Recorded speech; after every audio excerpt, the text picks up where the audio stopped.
যুব হকি বিশ্বকাপে Challenger trophy জয় করে দেশে ফিরেছে বাংলাদেশ দল। বৃহস্পতিবার সন্ধ্যায় তাদের বহনকারী ফ্লাইটটি অবতরণ করে হজরত শাহজালাল আন্তর্জাতিক বিমানবন্দরে। দলের এমন পারফরম্যান্স ধরে রাখতে ঘরোয়া লিগের পাশাপাশি ইন্টারন্যাশনাল ম্যাচ বাড়ানোর তাগিদ দেন টুর্নামেন্টের সর্বোচ্চ গোলদাতা আমিরুল ইসলাম। হকির এই অর্জনকে ঘিরে খেলাটির ব্র্যান্ডিং বাড়ানোর পরিকল্পনা ফেডারেশনের।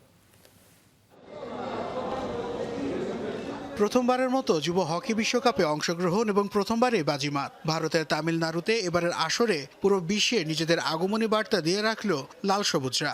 গ্রুপ পর্ব থেকে ছিটকে পড়ার পর প্রথমবারের মতো আয়োজিত চ্যালেঞ্জার্স ট্রফি জিতে বৃহস্পতিবার সন্ধ্যায় দেশে ফিরেছে বাংলাদেশ জাতীয় যুব হকি দল।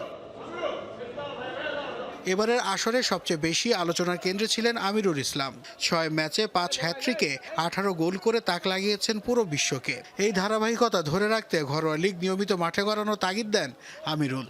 আমাদের লিগটা সবচেয়ে বেশি জরুরি, যে লিগের কোনো বিকল্প নাই। যে প্রিমিয়ার লিগ, ফ্র্যাঞ্চাইজি লিগ, এই টুর্নামেন্টগুলো যখন হবে তখন বিদেশি যারা বা টপ লেভেলের প্লেয়ার তাদের সাথে আমরা খেলবো এবং তাদের থেকে আমরা নতুন নতুন জিনিস শিখতে পারবো এবং সেক্ষেত্রে দেখবেন যে আমাদের দেশের হকির কালচারটাই আমি মনে করি চেঞ্জ হয়ে যাবে।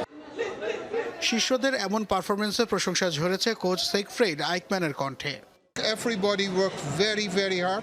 ছেলেরা দারুণ খেলেছে। এই ধারাবাহিকতা ধরে রাখতে হলে সকলের সমান সহযোগিতা দরকার। কম সময়ের প্রস্তুতিতেও তারা প্রমাণ করেছে নিজেদের যোগ্যতা। If someone couldn't do it, যুব হকি দলের এমন সাফল্যের পর ব্র্যান্ডিং নিয়ে কাজ করার পরিকল্পনার কথা জানান বাংলাদেশ হকি ফেডারেশনের সাধারণ সম্পাদক রিয়াজুল হাসান। অনেক কর্পোরেশন আছে, ব্যাংক আছেন, যেনারা হয়তো বা এরকম করে রেজাল্টের অপেক্ষায় ছিলেন। তো আমরা কিছু কিছু জায়গায় আলাপ অলরেডি শুরু করছি, কেন এটা তো মুখে মুখে বললে হবে না, এটা একটা প্রজেক্টে যেতে হবে। তো আশা করি হয়তো জানুয়ারি মাসের মধ্যে আমাদের হয়তো একটা পাবো। 15 ডিসেম্বর চ্যালেঞ্জার ট্রফি জয়ী দলকে সংবর্ধনা দেবে ফেডারেশন। সেখান থেকে আর্থিক পুরস্কারের ঘোষণা আসার সম্ভাবনা রয়েছে।